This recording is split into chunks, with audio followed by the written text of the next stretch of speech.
வணக்கம். தந்தையின் பாட்காஸ்ட் செய்திகளை வாசிப்பது பார்த்திபன். முதலில் தலைப்புச் செய்திகள். தமிழகத்திற்கு காவிரியில் தண்ணீர் திறந்து விடுவதற்கு எதிர்ப்பு. கர்நாடகாவில் இன்று முழு அடைப்பு போராட்டம். பிரபல வேளாண் விஞ்ஞானி MS சுவாமிநாதன் மறைவுக்கு முதலமைச்சர் மு க ஸ்டாலின் இரங்கல். காவல்துறை மரியாதையுடன் இறுதி அஞ்சலி செலுத்த உத்தரவு. 18 பெண்கள் பாலியல் வன்கொடுமைக்குள்ளான வாச்சாத்தி வழக்கு. மேல்முறையீட்டு மனு மீது சென்னை உயர்நீதிமன்றம் இன்று தீர்ப்பு. உதகை அரசு தாவரவியல் பூங்காவில் மலர் கண்காட்சி இன்று துவக்கம். லட்சக்கணக்கான மலர்களை கொண்டு சிறப்பு அலங்காரங்கள் வடிவமைப்பு. கடலுக்கு மேல் பாலம் அமைத்து புல்லட் ரயில் இயக்கம். சீனாவில் முதல் முறையாக அதிநவீன தொழில்நுட்பம். அமெரிக்க இந்திய வெளியுறவுத்துறை அமைச்சர்கள் வாஷிங்டனில் சந்திப்பு. ஆக்கப்பூர்வமான விஷயங்களை விவாதித்ததாக கூட்டாக பேட்டி. விஜய் நடிக்கும் லியோ படத்தின் 2வது பாடல் வெளியீடு. அனிருத் பாடியுள்ள இந்த பாடல் சமூக வலைதளங்களில் ட்ரெண்டிங். இனி விரிவான செய்திகள். காவிரி மேலாண்மை ஆணைய கூட்டம் இன்று மீண்டும் நடைபெற உள்ளது. தமிழகத்திற்கு செப்டம்பர் 12ஆம் தேதி வரை 5000 கன அடி வீதம் தண்ணீர் திறக்க கர்நாடக அரசுக்கு காவிரி மேலாண்மை ஆணையம் உத்தரவிட்டது. ஆனால் திடீரென்று கர்நாடக அரசு தண்ணீர் திறப்பதை நிறுத்தியது. இதனால் 2வது கட்டமாக 15 நாட்களுக்கு 5000 கன அடி தண்ணீரை திறக்க வேண்டும் என்று காவிரி ஒழுங்காற்றுக்குழு பரிந்துரை செய்தது. ஆனால் தற்போது வறட்சி நிலவி வருவதால் தமிழகத்திற்கு இனி தண்ணீர் திறக்க முடியாது என்று கர்நாடகா அறிவித்துள்ளது. இந்த சூழ்நிலையில் காவிரி மேலாண்மை ஆணையத்தின் அவசர கூட்டம் டெல்லியில் இன்று பிற்பகல் நடைபெறும் என்று அறிவிக்கப்பட்டுள்ளது. தமிழகத்திற்கு காவிரி நீர் திறந்துவிட எதிர்ப்பு தெரிவித்து கர்நாடகாவில் இன்று ஒருநாள் முழு அடைப்பு போராட்டத்திற்கு கன்னட அமைப்புகளும் விவசாய சங்கங்களும் அழைப்பு விடுத்துள்ளன. இதனால் தமிழகத்தில் இருந்து ஹோசூர் வழியாக கர்நாடகாவிற்கு செல்லும் 500க்கும் மேற்பட்ட தமிழக அரசு பேருந்துகள் மாநில எல்லையான ஹோசூரில் நிறுத்தப்பட்டன. இதனால் கர்நாடகாவிற்கு செல்ல இருந்த பயணிகள் பேருந்துகள் கிடைக்காமல் அவதிப்பட்டனர்.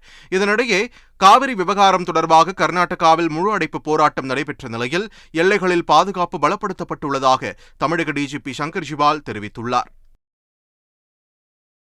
காவிரி விவகாரத்தில் நடிகர் பிரகாஷ்ராஜ் கர்நாடகாவிற்கு ஆதரவாக கருத்து தெரிவித்திருப்பது பரபரப்பை ஏற்படுத்தியுள்ளது.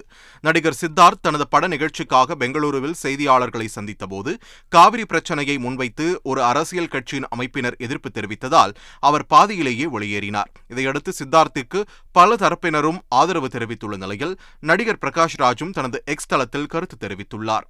அதில் திறமையில்லாத அரசியல் கட்சிகளால் பல ஆண்டுகளாக பிரச்சனையை தீர்க்க முடியாத நிலையில் கலைஞர்களுக்கு நெருக்கடி கொடுப்பது தவறானது என்று குறிப்பிட்டுள்ளார். மேலும் கன்னட மொழியில் வெளியிட்டுள்ள பதிவில் நம் காவிரி என்ற ஹேஷ்டேக் செய்துள்ள பிரகாஷ்ராஜ் ஆங்கிலத்தில் வெளியிட்ட பதிவில் அந்த வார்த்தையை தவிர்த்துள்ளார். பிரபல வேளாண் விஞ்ஞானி MS சுவாமிநாதன் மறைவுக்கு முதலமைச்சர் மு க ஸ்டாலின் இரங்கல் தெரிவித்துள்ளார். இதுகுறித்து அவர் வெளியிட்டுள்ள அறிக்கையில் தலைச்சிறந்த வேளாண் அறிவியலாளர் MS சுவாமிநாதன் மறைந்த செய்தியை கேட்டு தாம் வருந்துவதாக குறிப்பிட்டுள்ளார். பசுமை புரட்சியின் தந்தை என்று அழைக்கப்படும் MS சுவாமிநாதன் பன்னாட்டு மற்றும் அரசு ஆராய்ச்சி நிறுவனங்களின் முக்கிய பொறுப்புகளில் இருந்ததாகவும் மத்திய அரசின் விருதுகளையும் வென்றவர் என்றும் முதலமைச்சர் மு க ஸ்டாலின் குறிப்பிட்டுள்ளார். உலகம் போற்றும் வேளாண் விஞ்ஞானியாக வாழ்ந்து மறைந்த MS சுவாமிநாதனுக்கு காவல்துறை மரியாதையுடன் இறுதி அஞ்சலி செலுத்த தாம் உத்தரவிட்டுள்ளதாக முதலமைச்சர் மு க ஸ்டாலின் தெரிவித்துள்ளார். மறைந்த விஞ்ஞானி MS சுவாமிநாதனின் உடலுக்கு முன்னாள் துணை குடியரசுத் தலைவர் வெங்கையா நாயுடு நேரில் அஞ்சலி செலுத்தினார். தொடர்ந்து செய்தியாளர்களிடம் பேசிய அவர் விஞ்ஞானி சுவாமிநாதனின் மறைவு மிகுந்த வருத்தம் அளிப்பதாகவும் நாடாளுமன்றத்தில் தாங்கள் இருவரும் சேர்ந்து நேரம் செலவிட்டுள்ளதாகவும் தெரிவித்தார். மேலும் MS சுவாமிநாதனின் சாதனைகள் மூலம் மாணவர்களும் ஆராய்ச்சியாளர்களும் ஈர்க்கப்படுவார்கள் என்றும் வெங்கையா நாயுடு தெரிவித்தார். தமிழ்நாடு ஆளுநர் RN ரவி தென்காசி மாவட்டத்தில் சுற்றுப்பயணம் செய்து பல்வேறு நிகழ்ச்சிகளில் பங்கேற்று வருகிறார். நேற்று கடையம் அருகே உள்ள ஆழ்வார்குறிச்சி பகுதியில் மண்பாண்டங்கள் செய்யும் இடத்திற்கு ஆளுநர் வேஷ்டி சட்டை அணிந்து சென்று பார்வையிட்டார். அங்கு மண்பாண்டங்களை வாங்கிய ஆளுநர் RN ரவி மண்பாண்ட தொழிலாளர்களுடன் குழு புகைப்படம் எடுத்துக் கொண்டார். பின்னர் சிவசைலத்தில் உள்ள அவ்வை ஆசிரமத்திற்கு சென்ற ஆளுநர் மாற்றுத்திறன் கொண்ட மாணவர்கள் மற்றும் அவர்களின் ஆசிரியர்களுடன் உரையாடினார். தொடர்ந்து பழமை வாய்ந்ததுமான சிவசைலநாதர் கோவில் ஆளுநர் RN ரவி சுவாமி தரிசனம் செய்தார். சென்னை ஆழ்வார்பேட்டையில் முன்னாள் முதலமைச்சர் ஓ பன்னீர்செல்வம் தலைமையில் ஆலோசனைக் கூட்டம் நடைபெற்றது. பன்ருட்டி ராமச்சந்திரன், வைத்தியலிங்கம், மனோஜ் பாண்டியன், வெள்ளிமண்டி நடராஜன், புகழேந்தி உள்ளிட்டோர் இதில் கலந்து கொண்டனர். பின்னர் செய்தியாளர்களிடம் பேசிய OPS 3வது முறையாக ஆளும் தகுதியை பாஜக கொண்டுள்ளதாக தெரிவித்தார்.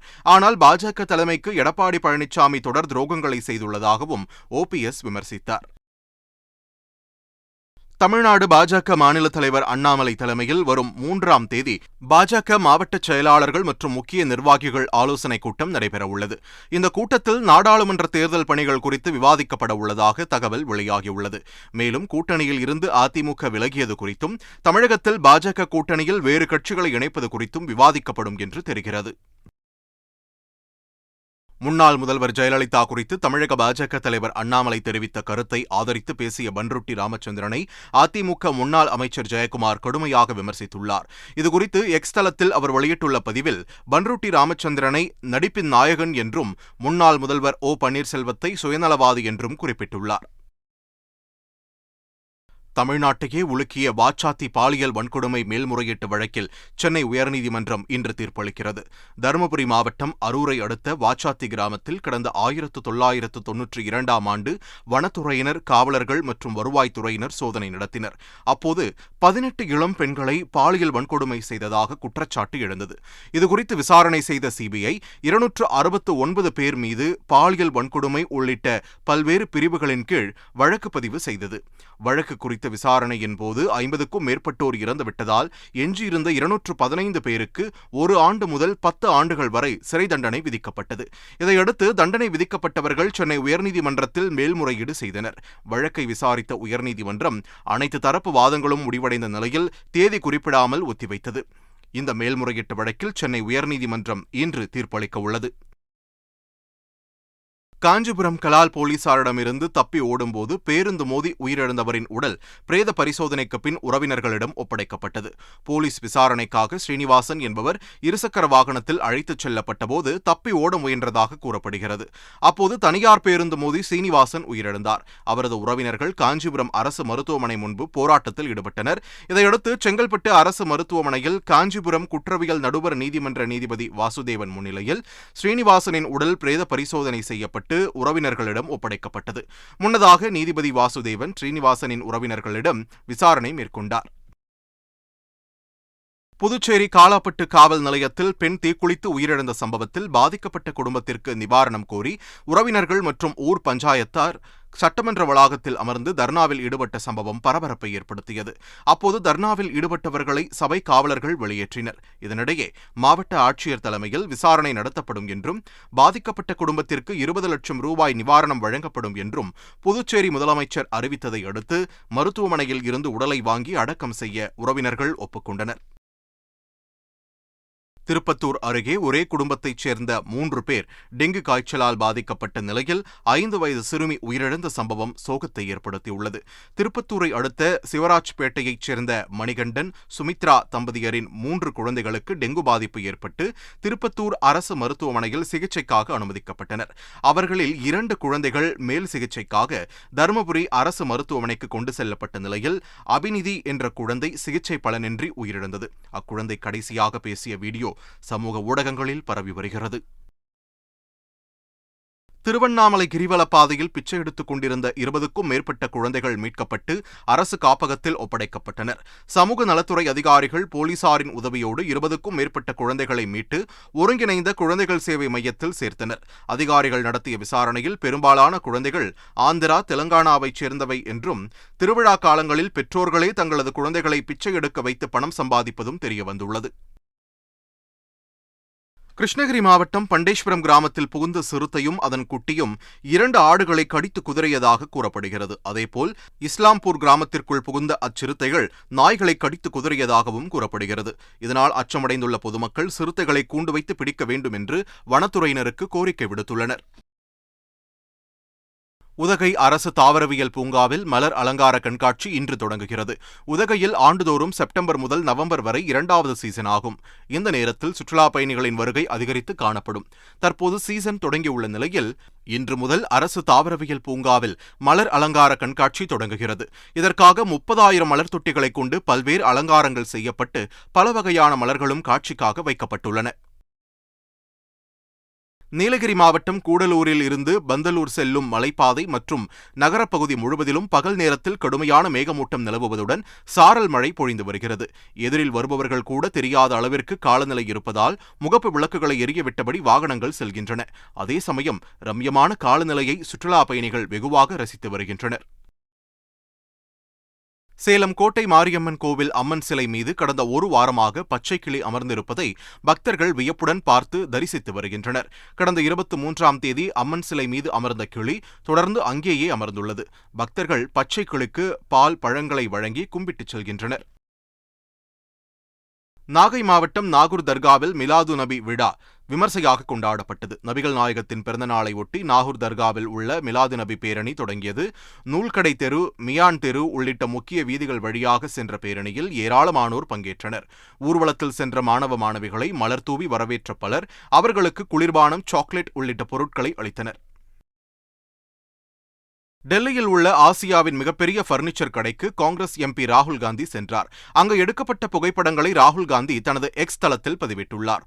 தச்சு தொழிலாளிகளுடன் சேர்ந்து உரையாடிய ராகுல் காந்தி அவர்களின் திறமைகளை நெருக்கமாக புரிந்து கொண்டதாக பதிவிட்டுள்ளார்.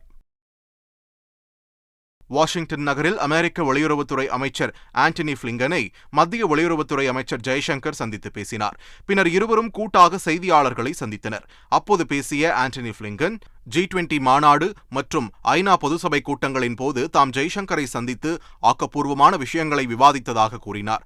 பின்னர் பேசிய ஜெய்சங்கர், டெல்லியில் நடைபெற்ற G20 மாநாட்டிற்கு அமெரிக்கா அளித்த ஆதரவுக்கும் பிரதமர் நரேந்திர மோடி அமெரிக்கா சென்றபோது அளித்த வரவேற்பிற்கும் நன்றி தெரிவித்துக் கொண்டார்.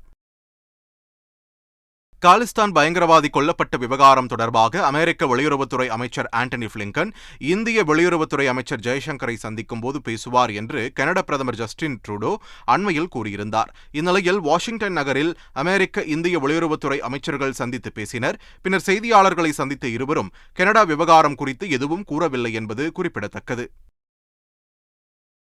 சீனாவில் கடலுக்கு மேல் தூண்களைக் கொண்டு பாலம் அமைக்கப்பட்டு முதல் முறையாக புல்லட் ரயில் சேவை தொடங்கப்பட்டுள்ளது. ஃபியூஜியான் மாகாணத்தின் ஃபூசோ என்ற நகரில் தொடங்கி தைவான் ஜலசந்தி அருகே உள்ள சியாமன் பகுதியை இணைக்கும் வகையில் இந்த புல்லட் ரயில் இயக்கப்படுகிறது. கடலின் மேல் அதிநவீன தொழில்நுட்பத்தில் கட்டப்பட்டுள்ள ஓடுபாதையில் இயக்கப்படும் இந்த புல்லட் ரயில் மூலம் போக்குவரத்து மற்றும் வர்த்தக வளர்ச்சி அதிகரிக்கும் என்று சீன அதிகாரிகள் தெரிவித்துள்ளனர். 543 பயணிகளுடன் மணிக்கு 350 கிலோமீட்டர் வேகத்தில் கடல் மேல் பயணித்து சென்ற இந்த புல்லட் ரயில் சேவை பயணிகளை வெகுவாக கவர்ந்துள்ளது. பொலிவியாவில் பாதுகாப்புக்காக வளர்க்கப்பட்ட 2 அரிய வகை கழுகுகள் 5 ஆண்டுகளுக்கு பிறகு வனப்பகுதியில் சுதந்திரமாக பறக்க விடப்பட்டன. ஹார்பி வகையைச் சேர்ந்த அந்த கழுகுகள் 5 ஆண்டுகளுக்கு முன்பு மரம் செடிகள் அற்ற பகுதியில் உயிருக்கு போராடிய நிலையில் மீட்கப்பட்டு பாதுகாப்பாக வளர்க்கப்பட்டதாக அதன் பராமரிப்பாளர்கள் தெரிவித்தனர். கூண்டுக்குள் வைத்து வளர்க்கப்பட்ட அந்த கழுகுகள் ஆரோக்கியமாக வளர்ந்த நிலையில் வனப்பகுதிக்கு கொண்டு செல்லப்பட்டு சுதந்திரமாக பறக்க விடப்பட்டன. அவை முதலில் தயங்கி பின்னர் ஆனந்தமாக பறந்து சென்றன. ஆசிய விளையாட்டுப் போட்டிகளின் 5ஆம் நாளில் இந்தியா 1 தங்கம், 1 வெள்ளி, 1 வெண்கலம் என 3 பதக்கங்களை வென்றது. ஆடவர் 10 மீட்டர் ஏர் ரைபிள் அணிகள் பிரிவில் தங்கப்பதக்கத்தை இந்திய அணி வென்றது. மகளிர் 60 கிலோ உஷு போட்டியில் இந்திய வீராங்கனை ரோசிபினா வெள்ளி வென்றார். குதிரையேற்றம் தனிநபர் பிரிவில் இந்திய வீரர் அனுஷ் அகர்வாலா வெண்கலம் வென்றார். உலகக்கோப்பைக்கான இந்திய அணியில் சுழற்பந்து வீச்சாளர் அஸ்வின் சேர்க்கப்பட்டுள்ளது தொடர்பாக மாஸ்டர் திரைப்பட காட்சியை எடிட் செய்து ராஜஸ்தான் ராயல்ஸ் அணி வீடியோ வெளியிட்டுள்ளது. இது சமூக வலைதளங்களில் வேகமாக பரவி வருகிறது. லோகேஷ் கனகராஜ் இயக்கத்தில் விஜய் நடித்துள்ள லியோ படத்தின் 2வது பாடலை படக்குழு வெளியிட்டுள்ளது. பேடாஸ் என்று தொடங்கும் இந்த பாடலின் வரிகளை விஷ்ணு எடவன் எழுதியுள்ளார். இசையமைப்பாளர் அனிருத் இசையமைத்து பாடியுள்ள இந்த பாடல் சமூக வலைதளங்களில் ட்ரெண்டிங்கில் உள்ளது.